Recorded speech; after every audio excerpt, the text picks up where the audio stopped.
Welcome, everybody. Welcome to today's episode of the Law of Self-Defense. I am, of course, Attorney Andrew Branca for the Law of Self-Defense. And today we're going to pose a question that's somewhat different from the usual use of force questions we typically answer. We're going to ask the question of whether this statement could potentially qualify as defamation per se against former Deputy Eddie Duran over the tragic shooting death of Airman Roger Fortson. This statement, of course, was made by Attorney William Kirk of the very popular Washington Gun Law YouTube channel, almost 400,000 subscribers. Very, very popular and successful YouTube channel show.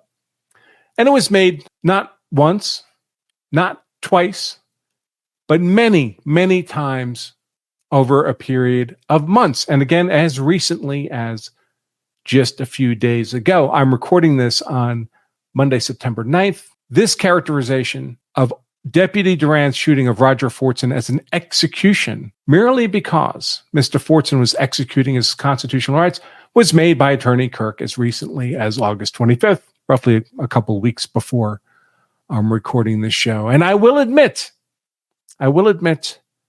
this grotesque mischaracterization of the facts and law of this case has put a bee under my bonnet. It does not rest well with me. I know I don't have 370,000 YouTube subscribers. I'm certain Deputy, now former Deputy, Duran doesn't have 370,000 YouTube subscribers. We're just peons in the scheme of things. But I don't like to see the little guys bullied by big guys and their reputations destroyed for no good reason. And in fact, such kind of reputation destruction is actionable in law. Now, whether or not that correctly characterizes what's happening here, that's the question we're posing today. Now, intentionally and falsely characterizing someone of having committed a crime is generally considered, under the law, defamation per se, meaning that the person who's wrongfully accused is presumptively entitled to monetary damages.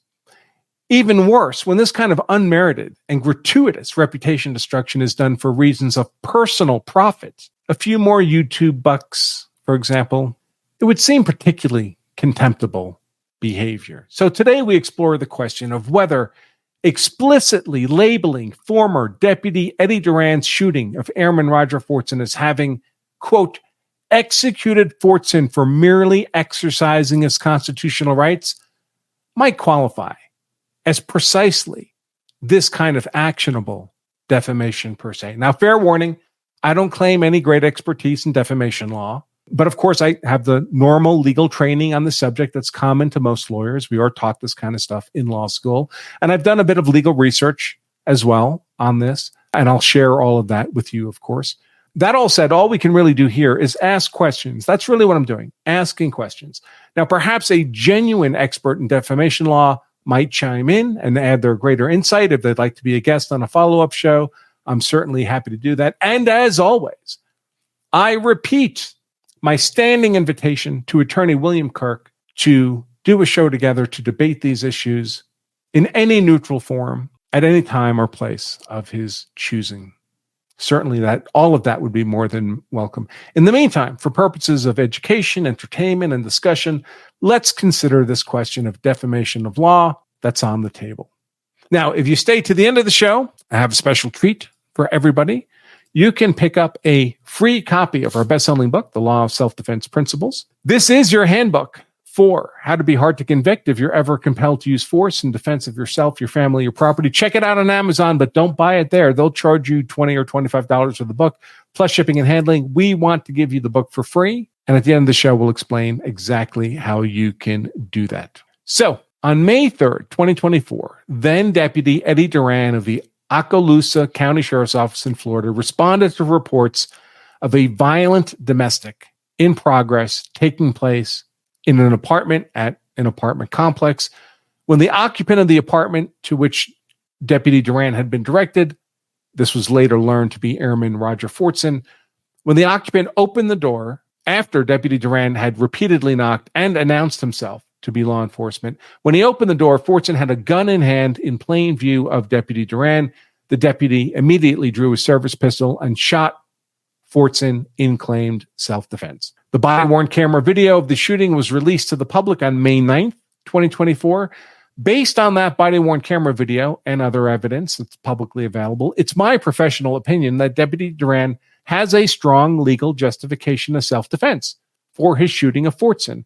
In effect, that this was an awful, because it turns out Airman Fortson was not in fact doing anything wrong, whatever. It was a matter of the reasonable perception of the deputy that he was facing an imminent deadly force threat. But in effect, this was an awful but lawful shooting in self-defense. And I covered this in detail in my show of May 13th, 2024, entitled Real Lawyer, the Roger Fortson Shooting, Awful but Lawful, or Both. And by the way, every video, everything I mention, reference in today's show, I will link in the description of the show. So you'll have access to all of that. Now, that same day that I did my show, and of course, without any coordination, he did it independently, naturally enough, on May 13th, 2024, the YouTube channel Washington Gun Law, which is run by Attorney William Kirk, published its own video titled, quote, "The Florida Man Who Was Executed for Exercising His Constitutional Rights." And it included a number of explicit references to the channel's claim that Deputy Duran was not acting in self-defense, was not acting in imperfect self-defense, and perhaps guilty of manslaughter, which is what he was ultimately charged with, currently is charged with, but that Deputy Duran actually executed Roger Fortson simply because Fortson was exercising his Second Amendment rights. Now, I want to make sure I don't get any of this wrong, so let's listen to what Attorney William Kirk, what he actually said in that video of May 13th. And again, all these videos will be linked in their entirety in the description so you can watch the whole thing. In the interest of time, I'm only sharing here the relevant portions, but I think you'll see them repeated enough that you'll get the point. So this was William Kirk's first video on this event, where he makes the claim that Deputy Duran executed Fortson for exercising his constitutional rights. Hello again, everyone. Welcome to Washington Gun Law TV. I'm Washington Gun Law President William Kirk. Thanks for joining us. It's going to be a tough video to do, but a lot of you have already seen this video right here, which has been kicking around on the Exosphere and other social media platforms. It deals with a horrific officer-involved shooting in which a Florida officer gunned down a young African-American male who appeared to be doing nothing more than exercising his constitutional rights. Let's talk about the Florida man who was executed for exercising his constitutional rights. The title of this video is a sensational one. I recognize that. The Florida man that was executed for exercising his constitutional rights. But so listen, at the very beginning of this video, what did we say it was all about? It was about a Florida man who was executed for exercising his constitutional rights. And no matter how you connect the dots, no matter how you arrange the puzzle pieces, that's exactly what occurred here. So no beating about the bush in that first video. I think we can all agree Attorney Kirk is quite clear and explicit in his claim that Deputy Duran executed Roger Fortson merely for exercising his Second Amendment rights. Not much ambiguity, pretty explicit. Then on May 30th, 2024, so just a few days later, the Okaloosa County Sheriff's Office released their report on this shooting. And again, I'll share this. I'll link to this report for all of you so you can read it at your leisure. And in their report, they explain that they've decided to fire Deputy Duran for this shooting on the grounds that, quote, Deputy Eddie Duran's use of deadly force against Mr. Roger Fortson was not objectively reasonable, close quote. So they believed it was an objectively unreasonable shooting. A few days after that, Washington Gun Law YouTube channel published another show on this event, discussing the firing and explaining in that video, by reference to their earlier video that we just saw, that the Florida man who was executed for exercising his constitutional rights. Let's take a look at this June 5th video by Washington Gun Law. Now, the first video we did about this one here, got quite a bit of fallout, good and bad, had a lot of you talking. We're going to circle back on that. Okay, so he references the first video that he did, and at no point in this video, this June 5th video, that Washington Gun Law Attorney William Kirk in any way step back from his published claim of May 13th that Deputy Duran executed Roger Fortson for exercising his constitutional rights. But in case there was any doubt on that question, whether Attorney William Kirk was changing his mind, Washington gun law doubled down on this position, on this statement of characterizing Duran having executed Fortson merely for exercising his Second Amendment rights in a third video published on August 25th after Duran had been charged with manslaughter by the state's attorney in Florida. So what did William Kirk have to say on August 25th about this case? Here we go. Let's talk about charges filed against the deputy who ended this man's life because he was armed. Now, at the time that we did this video, we entitled it The Florida Man Who Was Executed for Exercising His Constitutional Rights, because that is how it appeared to us. So the bottom line to anyone that was second guessing and thought that we were out there clickbaiting is that right now it would appear that the facts demonstrate that Mr. Fortson was in fact executed for merely exercising his constitutional rights. All right. I don't know how to make it any clearer than that. This is Attorney William Kirk's position months after the shooting, months after his first show on this, his position as of August 25th, 2023. So the bottom line to anyone that was second guessing and thought that we were out there clickbaiting is that right now it would appear that the facts demonstrate that Mr. Fortson was in fact executed for merely exercising his constitutional rights. All right. So there's the statement. There's the statement. Deputy Duran executed Roger Fortson merely for exercising his constitutional rights. By the way, that last video, that August 25th video, was made after Attorney Kirk had viewed my own legal criticism of his position that I published on May 15th. I did a show entitled Sound Legal Analysis or Shameful Misinformation, criticizing this characterization of this shooting. And how do I know Attorney Kirk saw my legal criticism of his claim that Duran executed Fortson for exercising his constitutional rights? Because Attorney Kirk tells us so. This is another clip from his August 25th show. And by the way, speaking of pissed off, you know who else was pissed off about that video? Apparently, Attorney Andrew Branca of the Law of Self-Defense. Apparently, we have been engaged in shameful misinformation. And what he has embedded there is video from my critique of his characterization of Duran having executed Fortson merely for exercising his constitutional rights. And Attorney Kirk saw that critique, had leisure to consider that criticism long before his August 25th show, and yet he continues to have this opinion of this shooting. Right now, it would appear that the facts demonstrate that Mr. Fortson was in fact executed for merely exercising his constitutional rights. All right. Well, I guess we know where Attorney Kirk stands, don't we? Now, when I look at the evidence and the charges brought against Eddie Duran, I don't see anything that looks to me like an execution for any reason.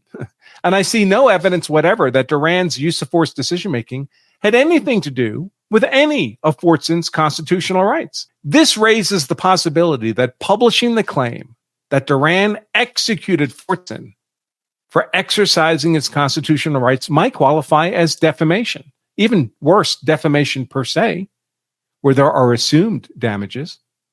And that's the question I thought to explore this week, and the results of that exploration to share with all of you today. Now, before I go on, I do want to mention that the sponsor of today's show is, once again, our good buddies over at CCW Safe, providers of legal service memberships, what many people mistakenly call self-defense insurance.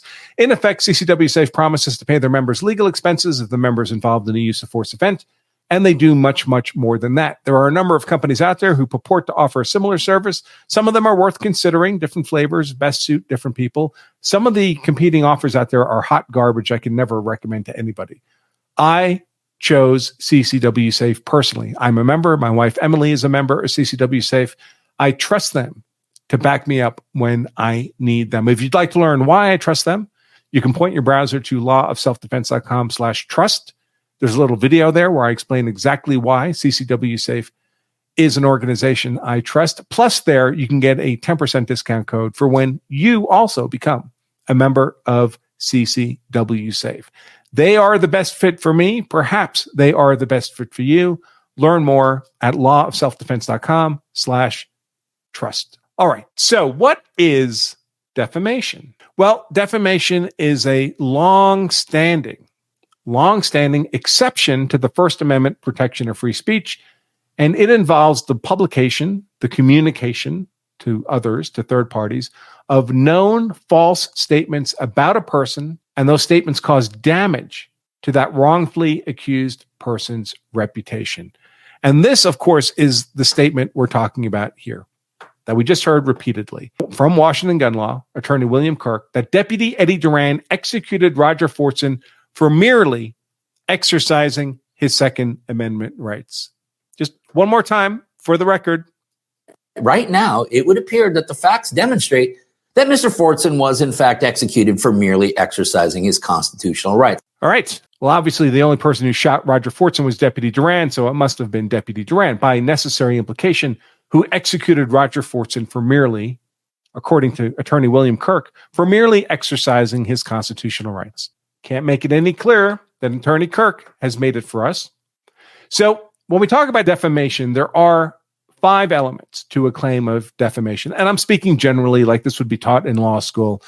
Different states may have slight variations, but the underlying elements tend to be pretty consistent from state to state. The first of those elements is that the statement claimed to be defamatory must have been presented as fact, not merely opinion, arguably not merely clickbait or hyperbole, but it must have been presented as fact. Now, is there any doubt that Attorney William Kirk is presenting this statement as fact? I mean, we just heard it again. I'll pull it up one more time. I guess we'll hear this one quite often. Right now, it would appear that the facts demonstrate the fact that Mr. Fortson was in fact executed for merely exercising his constitutional rights.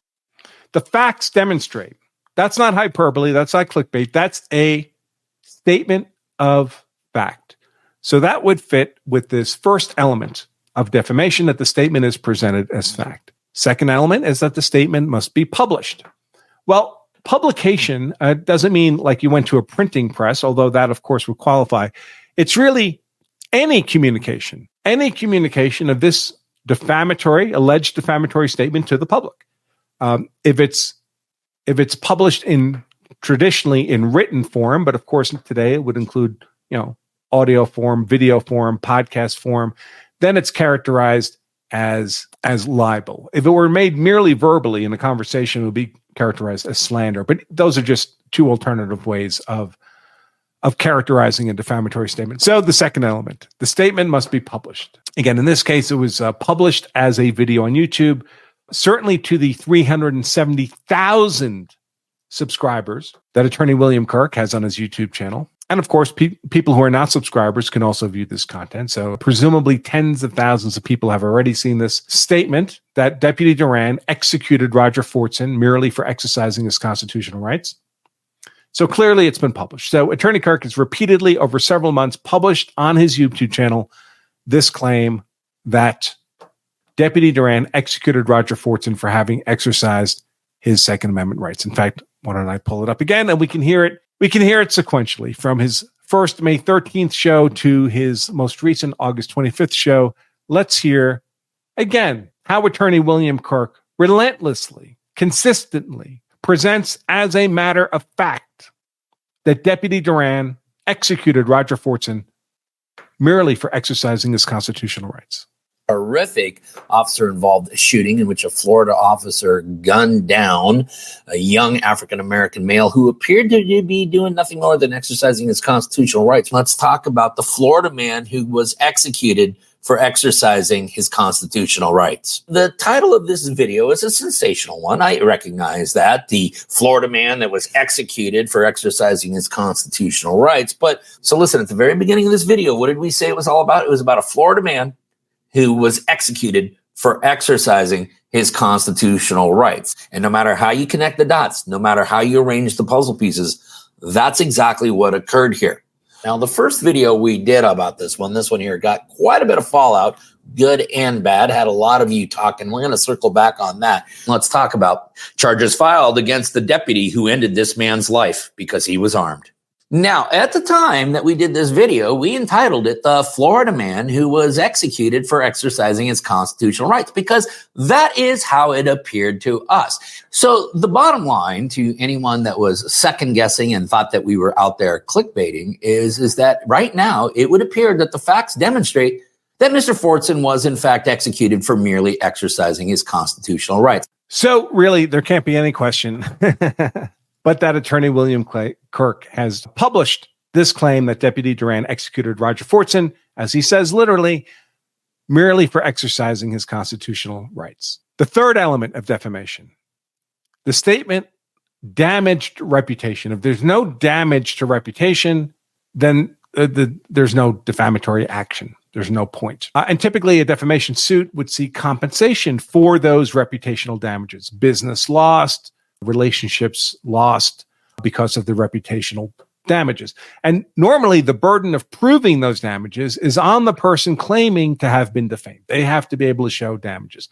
But there's a particular type of defamation referred to as defamation per se. Defamation per se involves statements that are universally acknowledged as necessarily causing harm. It's impossible for these forms of defamatory statements not to cause reputational damage.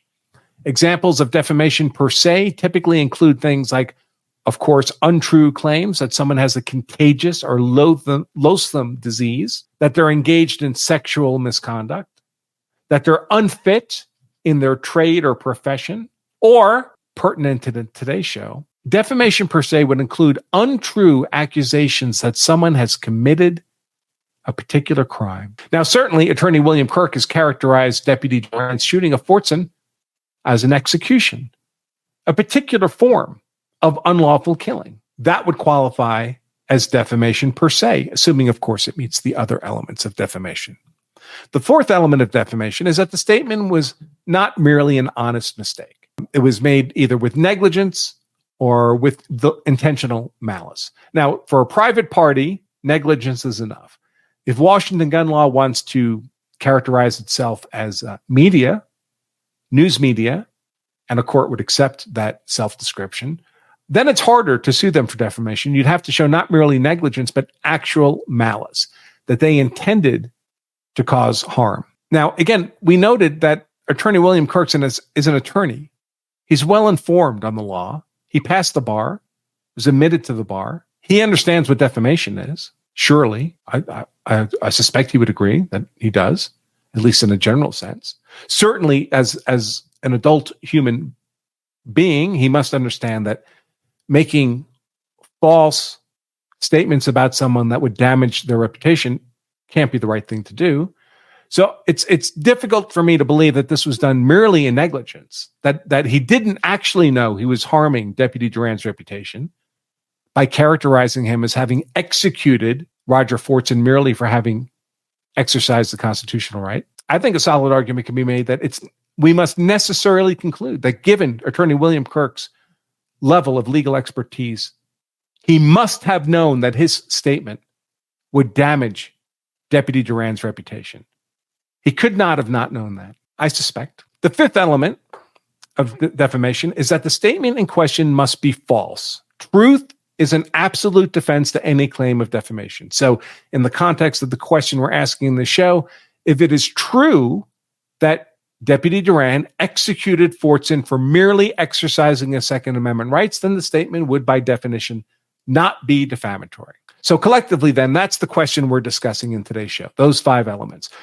In summary, could a reasonable person in possession of the publicly available information, in possession of the legal expertise that surely Attorney William Kirk possesses, and the information and law relevant to this event, could such a person reasonably conclude that, in fact, Deputy Eddie Duran executed Roger Fortson and did so merely because Fortson was exercising his constitutional rights? Or, alternatively, would a reasonable person conclude that a repeatedly published statement that Deputy Eddie Duran executed Roger Fortson merely for exercising his constitutional rights is a false statement presented as fact, made negligently or with malice, and presumptively causing damage to Duran's reputation. And again, for purposes of transparency, we're talking about this statement made by Washington Gun Law, made again just days ago, just to make sure I'm not misinterpreting what Attorney William Kirk has been saying about this case. Right now, it would appear that the facts demonstrate that Mr. Fortson was in fact executed for merely exercising his constitutional rights. He says it, as we've seen, again and again and again and again. Now, there is, of course, no question that Deputy Duran killed Roger Fortson. He shot him. Deputy Duran doesn't contest that allegation. And there's no question Duran's department and state prosecutors have concluded, based on the available evidence, that they believe the killing to have been unlawful. And in fact, Duran has been fired as a deputy and is now charged by the state's attorney with the crime of manslaughter. We have the state attorney's statement here. And again, I'll link this in the description of the show. Former Okaloosa County Deputy Sheriff Eddie Lee Duran Jr. was charged with 1 count of manslaughter with a firearm. Right? So there's no contesting that's the criminal charge against Officer Duran. And on that basis, one could reasonably state a claim that Duran committed the manslaughter of Fortson. Even if Duran were later acquitted of the offense, there does exist evidence from which a reasonable person could conclude that Duran's killing of Fortson was manslaughter. But is there any evidence from which a reasonable person could conclude that, as Attorney William Kirk claims as a factual statement, that Deputy Duran executed Fortson for merely having exercised his constitutional rights? Because that's a different question, right? Duran can be guilty of manslaughter and still not be guilty of executing Roger Fortson merely for having exercised his constitutional rights. An execution and a manslaughter are not the same things. Now, I have not yet been able to get a copy of the formal charging document against Eddie Duran. We have the press statement from the state attorney's office who's bringing these charges against Duran.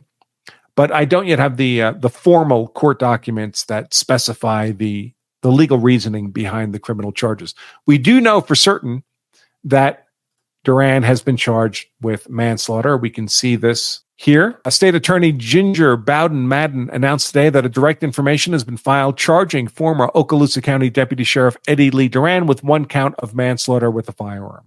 So we know for sure that is the criminal charge here. And I expect what we'll find when we look at the specific form of manslaughter being charged here, it will be what's called imperfect self-defense.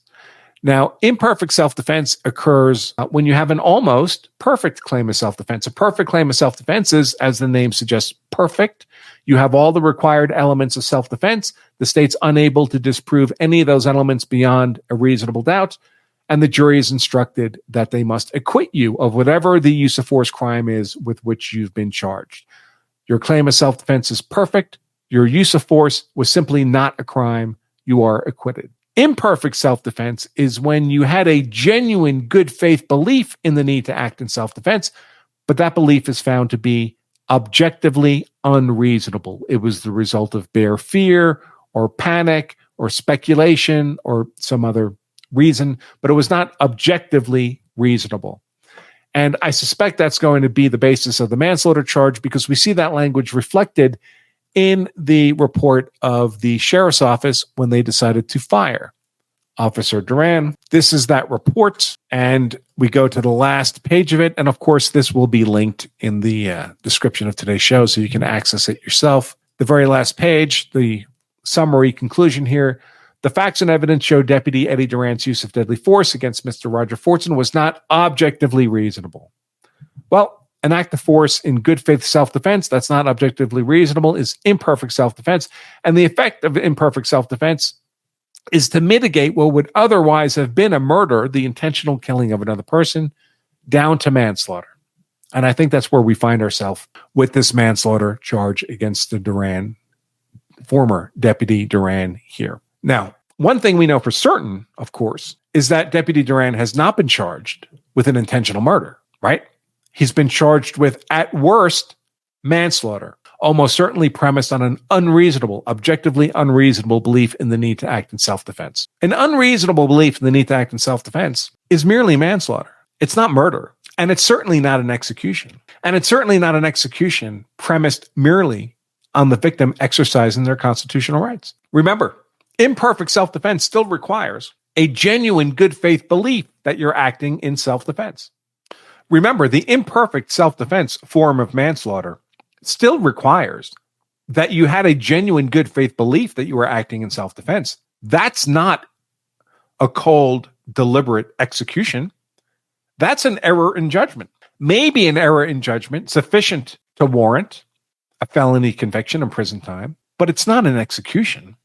An execution is inherently a cold-blooded, premeditated, deliberated killing, because it's the intentional killing of a helpless victim. This is true, by the way, whether the execution is a lawful capital punishment execution or an unlawful gangland execution-style killing. For it to be an execution, the victim has to be effectively helpless and killed with cold-blooded, intentional deliberation. A cold-blooded decision is made to take that person's life under circumstances in which the victim has no possibility of defending themselves. That's an execution. How do we know those are the defining characteristics of an execution? Am I making that up? No, we know because the law tells us so. Let's take a look at some Florida Supreme Court cases. So we use Lexis in my office as our professional legal database. So I did a Lexis search for Florida Supreme Court decisions that involve execution-style killings. And I just grabbed some from the first page of results that Lexis delivered. And I want to share those. I want to share those with all of you. Let's take a look at these. These are all Florida Supreme Court decisions. Different cases, of course, and all the citations are here. And again, I'll link this document in the description so you can check all this out yourself if you want. Examples of what the Florida Supreme Court characterizes as executions. The defendants mutually decided to shoot the victims execution style in the back of their heads. Florida Supreme Court, 2003. The victim had been killed by bullet wounds to the head. He'd been shot 5 times, 1 shot into his forehead, 3 shots fired into the back of his head, and 1 shot fired into his shoulder. Florida Supreme Court, 1996. The killer placed a loaded weapon at point-blank range and aimed at the heads of the respective sleeping victims, where he killed each of them in execution style with devastating shots to the heads. Florida Supreme Court, 2013. The victim apparently sank to the ground in a kneeling posture after being stabbed and was shot in the back of the head, execution style. Florida Supreme Court, 1985. The victim was placed on his back, hands bound behind him, and he was shot in the face 6 times with a big bore handgun, execution style. Florida Supreme Court, 2007. The killer then led the victim downstairs and bound his arms and legs, then returned to the victim's townhome to commit the murder. Florida Supreme Court, 2014. And let's consider not just Florida Supreme Court decisions, although the Duran shooting of Fortson, of course, occurred in Florida. Let's take a look at how the U.S. Supreme Court characterizes execution-style killings. Here's SCOTUS, 2019. The victim had been shot execution style in the back of the head. Florida Supreme Court, 1983. An execution-style slaying in which the defendant tied up his victim and shot him repeatedly in the head. SCOTUS, 1995. The killer was accused of depositing a bullet to the back of the attendant's head execution style as the attendant lay face down on the floor. SCOTUS, 2009. Howard, the victim, had been killed execution style with a bullet to the back of the head. What do all of these have in common? A helpless victim, deliberately killed in cold blood, typically with a bullet to the back of the head. Sometimes they're even bound. They're helpless. They're sleeping. I mean, really, isn't all this an understanding of what an execution means? That's rather common sense. Let's take a look at non-legal experts, non-case law, like general news media, and see what they identify as execution-style killings. Here's one. Chilling video shows execution-style slaying of man in Queens. Just cold-blooded, deliberate, bullet to the head. Here's another one. Deshaun Thomas allegedly shoots St. Louis homeless man execution style. Man on the ground, unarmed, helpless, just shot to the head by this killer. Another. execution-style killing caught on video. Again, the victim's helpless, has his back turned, is shot in the back of the head. Another one. New video shows execution-style Aventura murder. Again, victim's helpless on the ground, unarmed, just shot in the back of the head. And what about my suggestion that unlike hot-blooded killings or reckless killings characteristic of manslaughter, an execution is necessarily done in cold blood and with intention. Remember, Duran's been charged not with murder, but with manslaughter. Likely this objectively unreasonable, imperfect self-defense, manslaughter. An execution is quite different, though, isn't it? Let's take a look at some more case law here. The Florida Supreme Court has held that execution-style killing is by its very nature a cold crime, meaning a cold-blooded crime. And the U.S. Supreme Court, it would defy common sense to conclude that an execution-style killing was committed unintentionally, recklessly, for example. Executions are cold-blooded, deliberate, contemplated. You see the common fact patterns there? Among all those cases we looked at, all those media reports, the victim's kneeling, they're bound, they're sleeping, their back is turned, they're unarmed, they're helpless, there are shots to the back of the head. And of course, in every case, it was done with deliberation, not a killing in the heat of the moment, not an instant decision. There's time for contemplation and decision. Is there anything about Duran's shooting of Fortson that looks anything like those execution-style killings? Did Duran have Fortson kneel on the ground? Did Duran cuff Fortson's hands behind his back and then shoot him? Did Duran fire into the back of Fortson's head? Did Duran first contemplate, deliberate, and only then make an affirmative decision to shoot Fortson? To my thinking, at least, these cases of actual execution-style killings are clearly distinguishable from Duran's shooting of Fortson. Remember, Duran was responding to a call of a violent domestic in progress. He had reason to believe there was violence in play. He had reason to believe that he was facing a deadly force threat when he saw Fortson there with the gun. Even if reasonable people might conclude that that belief, however genuinely held in good faith, was objectively reasonable. Duran did not have zero reason to believe there was risk. Now, obviously, if an execution must be, by definition, both cold-blooded and intentional, deliberate, contemplative, it cannot also be manslaughter. An execution, by definition, can only be a murder. Duran's not been charged with murder. With a proper legal understanding of what distinguishes an execution, necessarily a form of murder, the accusation of William Kirk against Deputy Duran. Right now, it would appear that the facts demonstrate that Mr. Fortson was, in fact, executed for merely exercising his constitutional right. Again, that's the claim. And with a proper legal understanding of what distinguishes an execution from manslaughter, the crime with which Duran has actually been charged, and for which there is admittedly an evidentiary basis and a legal basis, and against which there are viable legal defenses.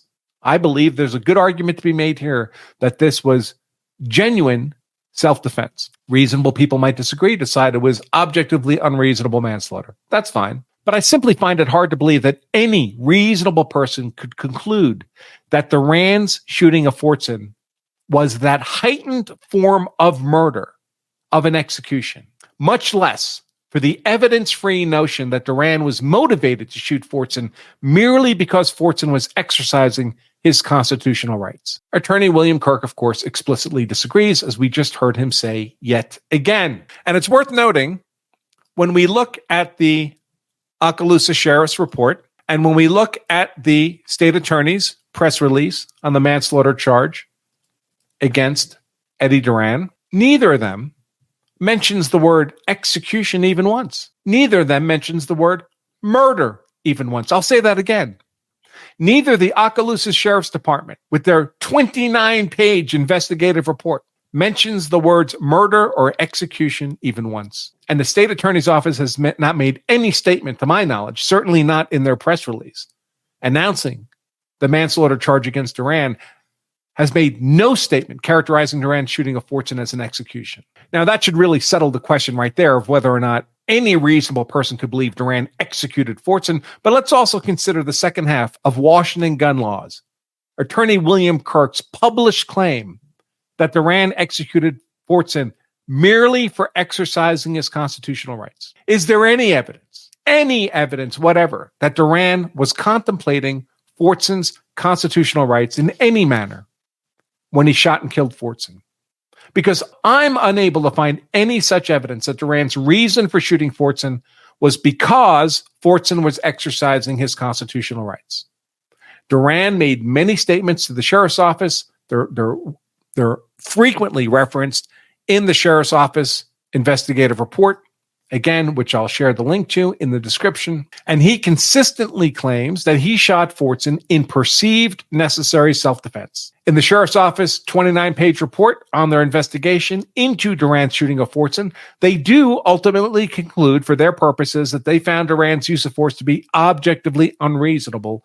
But they also say not a single word to suggest that Duran was motivated in any way by Fortson exercising his constitutional rights. And what about the state attorney's office and their press release? They too say not one word to suggest that Duran was motivated in any way by Fortson exercising his constitutional rights. So there would appear to be no basis on which any reasonable person could conclude that Duran's shooting of Fortson was an execution, nor that it was motivated merely because Fortson was exercising his constitutional rights. And that suggests to me that there's a good argument to be made that Washington gun law's published claim, Attorney William Kirk's repeatedly published claim for merely exercising his constitutional rights, again, right now, it would appear that the facts demonstrate that Mr. Fortson was in fact executed for merely exercising his constitution. All of this suggests to me that there's a good argument to be made that this repeatedly published claim by Washington gun law and Attorney William Kirk that Duran shot Fortson merely for exercising his constitutional rights is a false statement of fact. A statement for which there is literally zero evidence from which any reasonable person could rationally conclude that Duran shot Fortson for merely exercising his constitutional rights. Further, as a published statement falsely claiming that Duran has committed a crime, murder, the purported execution of Fortson, this becomes a matter of defamation per se, in which damages are presumed to have occurred. And note that the fact that Duran has been charged with manslaughter cannot save from defamation per se the apparently false claim that Duran engaged in an execution of Fortson. Merely because someone's committed one crime doesn't mean that you can falsely claim they committed some much more serious crime. If I commit a felony robbery, I've committed a felony robbery, but it would remain defamation per se to falsely accuse me of having committed the execution of someone merely because they were exercising their Second Amendment rights. At the same time, reasonable people might conclude that Duran, responding to an apparent violent domestic in progress, and after loudly announcing himself as law enforcement, being met at the door by a man with a pistol in his hand, that Duran shot Fortson in an unreasonable belief in the need for self-defense, made a bad call in the moment, and thus committed imperfect self-defense manslaughter. I get it. My opinion's different. I think this qualifies as lawful self-defense, but I understand the rationale that could lead to an imperfect self-defense manslaughter conviction. But surely nobody believes that Deputy Duran put a helpless and disarmed Fortson on his knees and shot him in the back of the head. Because I'm suggesting to all of you that this is a frame just moments before Deputy Duran shoots Roger Fortson. Roger's facing him with a gun in hand, right there. The door's just opened. That this scenario, face-to-face, gun in hand, reason to believe there's a domestic violence in progress. That this scenario is not this scenario, is not this scenario, is not this scenario, is not this scenario. Those are fairly characterized as executions. This, at worst, a temporary lapse in judgment, a bad call, for which prison may be appropriate, was not the same thing as an execution of someone merely because they were exercising their Second Amendment right. So I can readily understand how a reasonable person might conclude Duran shot Fortson in an unreasonable, if genuine, belief in the need to kill in self-defense, and that would qualify for imperfect self-defense manslaughter.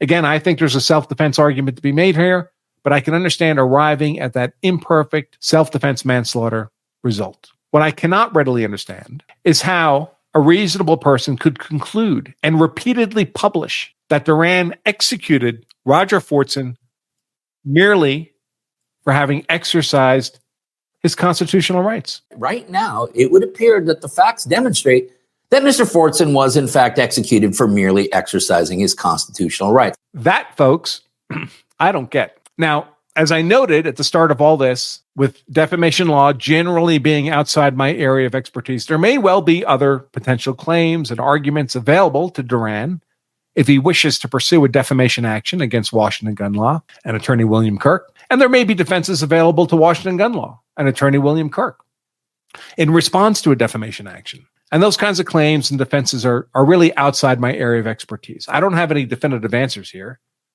All I have are really questions structured around my understanding of defamation law and Florida Supreme Court case law and Supreme Court case law. Hopefully, a genuine legal expert in defamation law will chime in.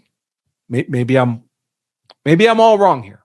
Maybe they can set me right. I do, however, suggest that Duran's shooting of Fortson just cannot reasonably be characterized as an execution merely because Fortson was exercising his constitutional rights. And personally, just me, Andrew, I prefer to be able to look myself in the mirror rather than earning a few more clicks, gathering a few more YouTube subscribers, and profiting by a little more YouTube bucks by engaging in apparently defamatory statements about a law enforcement officer that every known fact indicates, at worst, acted with poor judgment and with absolutely zero evidence of any malice on the part of Duran towards Fortson, whatever. But again, who knows? Maybe I'm wildly wrong on this take. If so, I look forward to better informed experts enlightening me on my reasoning and legal errors. And as always, I remain more than happy to debate with Attorney William Kirk, the owner of Washington Gun Law, the publisher of these statements that Deputy Duran executed Roger Fortson merely for exercising his constitutional rights, or any other of my content that Attorney Kirk may take issue with, where I'm taking issue with his legal takes. I think we all get smarter when we debate each other in neutral public forums, and I extend that opportunity to Attorney Kirk, and I hope he accepts it. So far, the phone's not been ringing off the hook, but who knows? The door on my end remains open. All right, folks, well, I told you all if you stayed to the end, I would show you how to get your own free copy of our best-selling book, The Law of Self-Defense Principles, your handbook to being hard to convict if you're ever compelled to defend yourself, your family, or your property. Check it out on Amazon, 5-star rated, bestseller in its category, but don't buy it on Amazon. They'll charge you $20 or $25 for the book. We want to give you the book for free. We only ask that you cover the cost of shipping the book to you. The book itself is free. You can get your copy at lawofselfdefense.com/free book. Real physical book, lawofselfdefense.com/free book. And with all that said, until next time, just remind all of you that if you carry a gun so you're hard to kill, carry a knife so you're hard to kill, carry pepper spray so you're hard to kill, study jujitsu so you're hard to kill. I was just doing jujitsu earlier today. I do all those things, so I'm hard to kill, so my family is hard to kill. If you do all or any of that, so you're hard to kill, so your family is hard to kill, then you also owe it to yourself to make sure you know the law so you're hard to convict as well. Until next time, I remain Attorney Andrew Branca for the Law of Self-Defense. Stay safe.